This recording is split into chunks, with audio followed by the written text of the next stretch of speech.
From the station working for you, this is Good Morning Indiana, streaming now. Good morning on this Friday. I'm Rafael Sanchez. Lauren Casey has a day off this morning.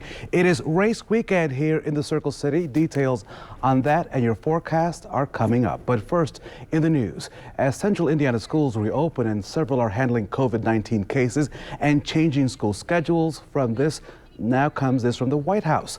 The White House now declaring that teachers are essential workers. That means that teachers will get the same kind of advisories as doctors and law enforcement. It also allows teachers to continue working even after exposure to a COVID-19 case, as long as they're not showing any symptoms.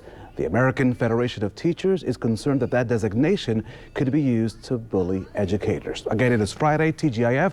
Our Todd Claussen is standing by on what is a fabulous Friday if you step outside. Good morning, TK. Yeah, Rafael, good morning to you. And we're just going to continue this nice streak of weather here today. The past 2 days have been absolutely terrific for us all across the area. And today is going to be no exception. The only difference today, a little warmer as we get into the afternoon hours. Yesterday, we bumped it up into the low 80s. Today, we're kind of getting up into the mid 80s. With that said, as you walk out the door this morning, still really, really comfortable. Look at all the 50s there everywhere except Indianapolis, which is running a little bit warmer at 64 degrees. It's 54 in Logansport, 57 in Kokomo, as well as Muncie, and radar is completely quiet for us here this morning. We are on our way up to a high temperature today in the low 80s. It's a sunny start, and then it turns partly cloudy later on this afternoon with those high temperatures, again, topping off in the low 80s. Rafael? All right, Todd, I'll see you in a moment. It is now official. Joe Biden accepted the Democratic Party's nomination for president. Biden, in his speech, detailed his vision for the country, which he contrasted against the record of President Trump. The four-day political event for Democrats was all done virtually. The initial plan to do this in Milwaukee was scrapped because of the pandemic. Up next, the Republican Party will kick off their convention next week to make their case to the country. And the YMCA of Greater Indianapolis is offering help to kids who might not have reliable internet at home for remote learning. The organization is rolling out new e-learning labs for students in grades 6 through 12. The spaces are reservations of Monday through Thursday from noon until 6:30. Each slot is 2 hours long and can be secured online. Now, this program kicks off Monday at the Avondale Meadows, as well as the Baxter and the Ortho Indy Foundation locations. Labs are supervised and will be available through December. A busy day here in Central Indiana as we kick off Carb Day in just a few moments with a live report, more news and weather coming up right here on Good Morning Indiana. From the station working for you, this is Good Morning Indiana, streaming now. Our current president has failed in his most basic duty to the nation. Joe Biden closing out the Democratic National Convention with harsh words for President Trump. Now at 4:30, a recap of the night and a look ahead to next week's Republican National Convention. Plus, dozens of students at IU and Purdue now facing punishment after violating their school's COVID regulations. This morning, the harsh message from university leaders. And another honor for fallen IMPD officer Breanne Leaf. How one local organization is using an adorable pup to honor her memory. Welcome to Good Morning Indiana on this Friday, August the 21st. I'm Rafael Sanchez. Our good friend Lauren Casey is taking the day off. It is her birthday, so happy birthday to Lauren Casey. Todd Claussen, good morning to you. As we continue to social distance, she deserves a whole lot of sunshine because she's a bright part of our day. Yeah, well, she is going to get all that sunshine here today, Rafael, and to kind of put the icing on the cake for her, we're getting temperatures back up into the mid-80s here this afternoon with just a smidge of humidity. Not a whole lot out there, but this morning it's absolutely terrific. So maybe once the sun comes up, she'll take little Archie out there for a walk in the neighborhood later on. 64 degrees right now, that's the current temperature. The wind's out of the northeast at 3 miles per hour. But once you get outside of the city, temperatures are in the 50s anywhere you go. 58 in Bloomington, 57 is the current temperature in Muncie, and Terre Haute's at 55, so it's really, really comfortable. But as you look at the satellite radar picture, you start to notice a change. The past couple days, we've been completely cloud-free with the exception of a few fair weather clouds that build in during the afternoon hours. But to the south here, you can already see some clouds starting to gather, and that's part of this area of low pressure that's to our south. So you're definitely going to notice more in the way of cloud cover as the day goes on, but it's a sunny start for all of us. 1 o'clock, your temperature's up to 80 degrees. We'll probably tack on another couple degrees for your afternoon high, but overall, it's still another great day for us across the area. More on your weekend forecast, Raphael, coming up in just a few minutes. Todd, thank you so much. A good morning to Avon, Anderson, and Attica as we check your morning commute. This is I-65, I-70 at the North Split. Traffic this morning, as you can see, is light. No major accidents or slowdowns to report this morning. But while I'll be a Democratic candidate, I will be an American president. I'll work hard for those who didn't support me, as hard for them as I did for those who did vote for me. That's the job of a president, to represent all of us, not just our base or our party. This is not a partisan moment. This must be an American moment. Joe Biden closing out the fourth and final night of the Democratic National Convention. The former vice president officially accepted the Democratic nomination for president of the United States. Biden showcasing what kind of president he would be during a pandemic by hosting the final day of that convention as a drive-in. ABC's Ines de la Cuetara has the latest from Washington. Overnight, former Vice President Biden officially accepting his party's nomination for president. This is a life-changing election. This will determine what America is going to look like for a long, long time. Biden laying out a detailed plan to address the COVID-19 pandemic while blasting President Trump's handling of the crisis. Our current president has failed in his most basic duty to the nation. He's failed to protect us. He's failed to protect America. And my fellow Americans, that is unforgivable. The virtual DNC closing out its fourth and final night with messages from his family. We just knew that he had to run. And people he's met on the campaign trail. We were members of the same club. We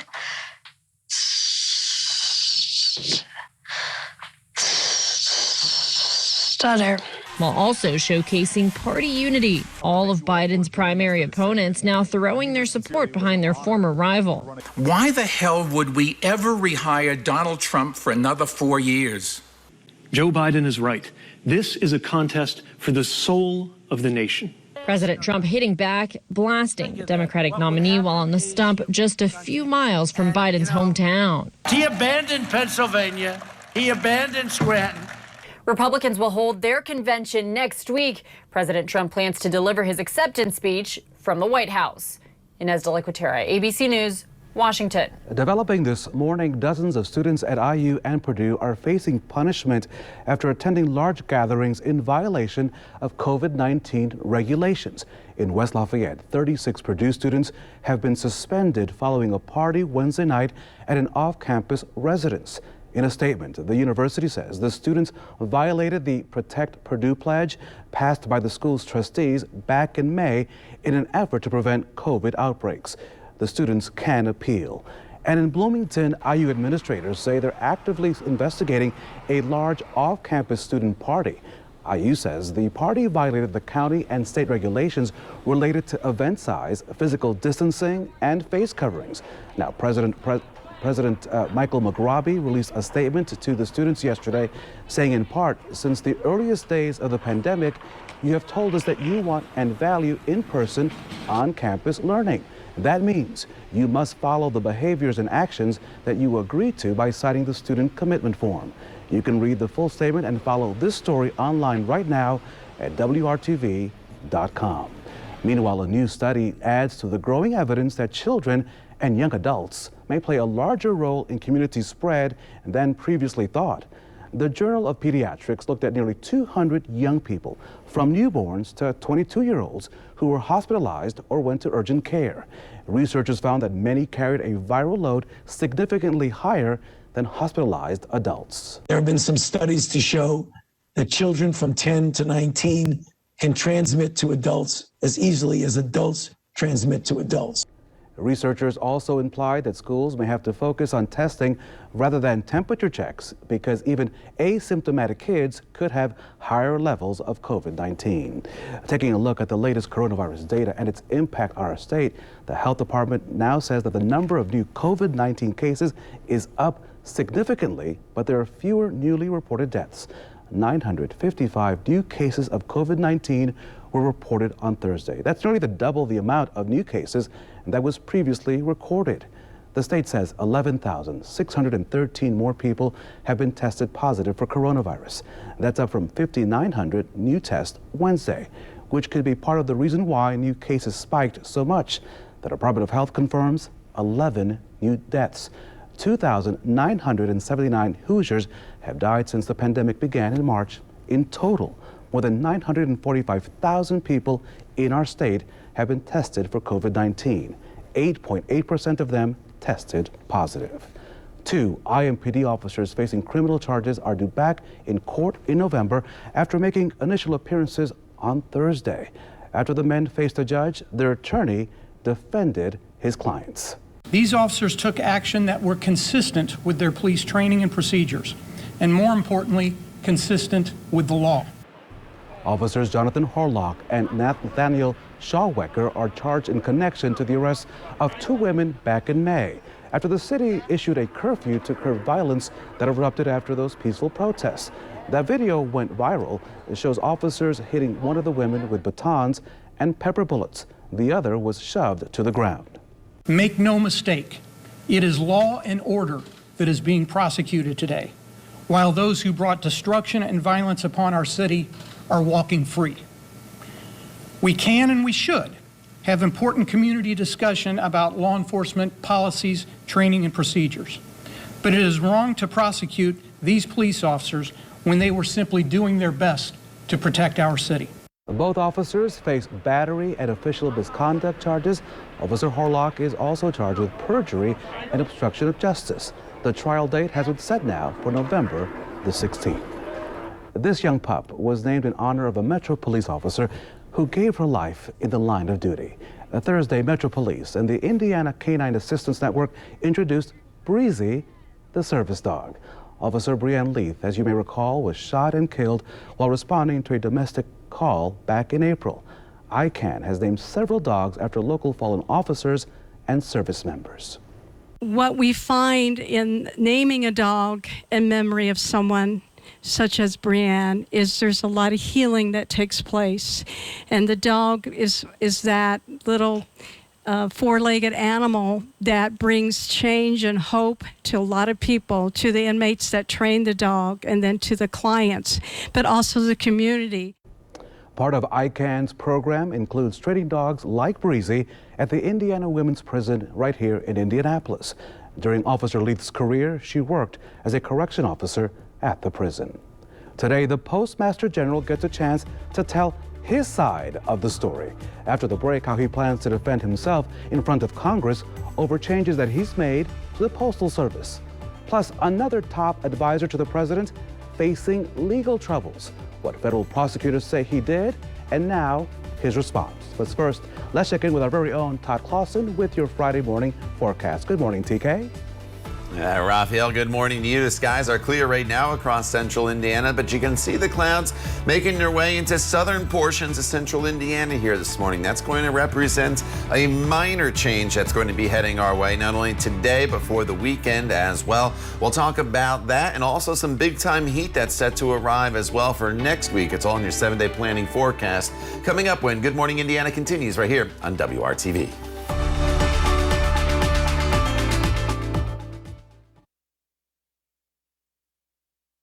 Welcome back to Good Morning Indiana. President Trump's former advisor, Steve Bannon, now facing federal fraud charges in an alleged scam involving a fundraising campaign for the U.S.-Mexico border wall. Bannon appeared in court and posted bond yesterday for those charges. He and 3 others now accused of using hundreds of thousands of dollars donated to an online fundraising campaign called We Build the Wall for their own personal expenses, including cosmetic surgery, a golf cart, and payments towards a boat.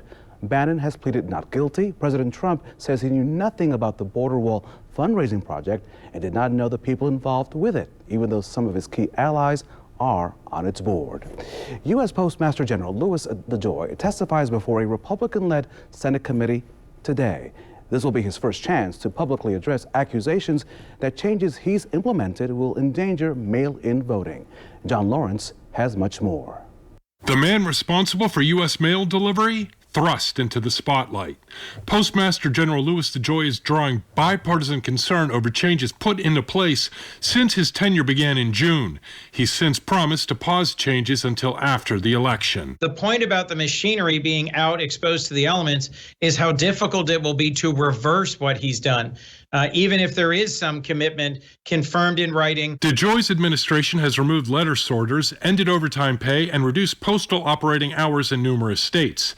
An internal email obtained by CNN instructs workers not to reconnect any machines taken offline without approval. Some of the damage has already been done and, caused some distrust in the American people to use the mail system. Critics of DeJoy, an ally and supporter of President Trump, say his changes could hamper mail-in voting in November during a pandemic. The president has repeatedly made unfounded fraud claims about voting by mail, saying it's a Democratic attempt to prevent a second Trump term. This is just a way they're trying to steal the election, and everybody knows that, because the only way they're going to win is by a rigged election. Republican leaders say the post office remains vital. We're not going to let it go under, and certainly we're not going to have anything that affects the fall election. I'm John Lawrence reporting. It is 64 degrees in central Indiana. Todd's forecast is in about 90 seconds. From actress to British royalty to voting rights activist, now Duchess Meghan Markle, she's adding another title. The 39-year-old is teaming up with Michelle Obama's nonpartisan voting participation initiative called When We All Vote. The organization aims to decrease the race and age gap in voter participation. The Duchess of Sussex took part in a virtual event on Thursday with the goal of reaching 300,000 eligible female voters. It was in honor of the passage of the 19th Amendment, which gave some women the right to vote. In fact, all women the right to vote. Meghan recently opened up to Marie Claire about the importance of voting, saying in part, quote, "So many men and women have put their lives on the line for us to be heard. And that opportunity, that fundamental right, is in our ability to exercise our right to vote and to make all of our voices heard." Boeing has now landed its first 737 MAX order of the year. But the troubled aircraft is getting a new name. The planes are now being referred to as the 737-8. Boeing says Enter Air, which is Poland's biggest charter carrier, ordered 2 of those planes. It is the first order since November of last year. The company is still waiting for government approval to fly the aircraft. The planes, as you may recall, they were grounded back in March 2019 after 2 crashes killed 346 people. Boeing said last week that airlines have canceled more than 400 orders for the MAX this year amid reduced demand due to the coronavirus pandemic. Costa Rica is now welcoming back American tourists with, there's some limitations here. The country is only allowing residents from 6 U.S. states to enter their country. The tourism ministry eased travel restrictions to all residents of New York, New Jersey, New Hampshire, Maine, Vermont, and Connecticut. We Hoosiers will just have to wait. Travelers must present valid ID proving their residency in one of those states. Costa Rica's tourism minister says the country is trying to recover its tourism industry, but will do so gradually and responsibly. Other requirements, a negative COVID-19 test taken 48 hours before departures, and travelers' insurance. It is now time to check your forecast. And Todd, I'm not a travel agent. I have been to Costa Rica. It is beautiful, but on this Friday, I'll take the temperatures right here in central Indiana. We'll be up in the 80s here later on this afternoon, Raphael, and I would have to look what the forecast is in Costa Rica, but I guarantee it's more humid. But temperature-wise, it's probably not going to be that much different than what we'll be seeing the next couple days. This morning, though, is very, very comfortable once again. Here's a live look at IMS, what is Carb Day. A little different, obviously, of a Carb Day than we're used to with out the fans at the track and the big concert, but nonetheless, IMS looking really, really nice here on this Friday morning. temperatures right now are sitting in the 50s and 60s. We're at 58 in Bloomington, 55 in Greenfield, 56 in Greencastle, and to the north, Tipton at 57 degrees. So it's been another great sleeping night. I hope you opened the windows and turned off that air conditioner before you went to bed last night. And here is the muggy meter. So today we're still in that comfortable range, but as we go throughout the course of the next couple days, the humidity never gets into that oppressive category, but you're definitely going to notice it start to creep up. And not only does the humidity come up, but the temperatures, as you'll see in our 7-day planning forecast, are going to come up as well. And that's going to lead to a pretty hot and humid stretch of weather. Now, the past couple days, hardly a cloud in the sky. You notice already some clouds here starting to make their way into southern portions of central Indiana. As we expand out, there's an area of low pressure that's down here to the south, and it's just slowly going to start to make its way up towards the Ohio area. And as it does, it's going to bring in the chance of some scattered showers into our forecast. Not so much today. Today, the further south you are, just a little more in the way of cloud cover. Maybe a stray shower could sneak in here late this evening, but it's really not until tomorrow that will bring the better shower chances into the forecast. So today, mostly sunny to start, turning partly cloudy throughout the day, especially in those southern locations with high temperatures that'll be in the low to mid 80s. This evening, if you have plans, partly cloudy skies, temperatures will fall back down into the 70s as we get into the course of the evening hours. And then for the day tomorrow, it's not as cool in the morning. Instead of 50s, we're talking mid 60s. It's warmer tomorrow, a high temperature rate around 85 degrees with partly cloudy skies. And then as we go throughout the course of Saturday, again in those southern locations, just the chance of a spot shower or two. The further north you are tomorrow, you will remain completely dry across the area. That is the good news for the Indy 500 on Sunday. Still a chance of an isolated storm, 86 degrees, and then highs near 90, Raphael, next week. Todd, thank you so much. Let's head outside, check your morning commute with our Traffic Now system of cameras. This is a live look at I-65 at Keystone Avenue on the city's south side. There is ongoing construction in this area. That project will fire up later this morning. As you will be able to see, traffic this morning is light throughout central Indiana. Be aware of all the lane changes, especially in this area of the city as that construction project does get underway. Google Maps is getting another facelift this year. It will now be more colorful and show you more details. Dark green will show forests, light green show the grassy areas, and of course, blue will indicate bodies of water. And down the line, Google says it plans to put more details into those city streets. With that update, Google Maps will show streets and sidewalks and pedestrian islands more clearly. Maps was already redesigned in February when the site marked its 15th birthday. Taco Bell has now unveiled its newest restaurant design, and it's perfect for maintaining social distancing. The fast food chain is pushing its mobile ordering service and drive-through. It's also cutting back on dining room seating and adding a second drive-through lane dedicated to pickup orders made on its app. The app Go Mobile is set to roll out next year. The new design and mobile ordering system is in response to how customers have changed the way they order food during this pandemic. An NYPD officer gets the surprise of his lifetime when his son comes home early from deployment. Up next, see how his fellow brothers in blue help pull off this emotional reunion. And of course, it's May in August, coming up at 5. Our Alyssa Donovan joins us live from the Indianapolis Motor Speedway with a preview of what's sure to be a very unique Carb Day. You're watching Good Morning Indiana on this Friday, August the 21st.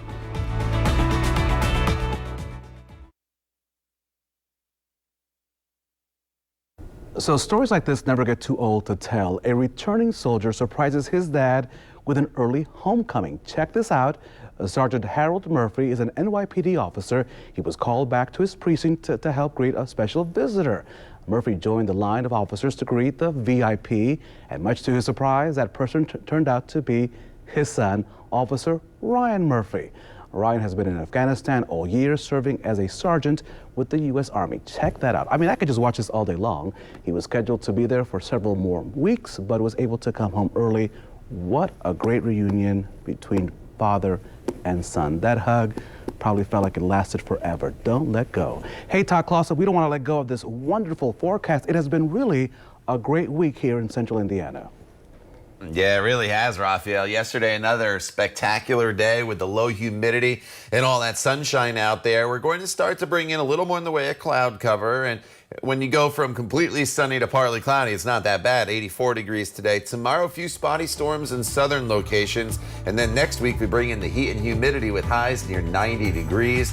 Good Morning Indiana continues at the top of the hour. Stay with us. We're back in just a few minutes.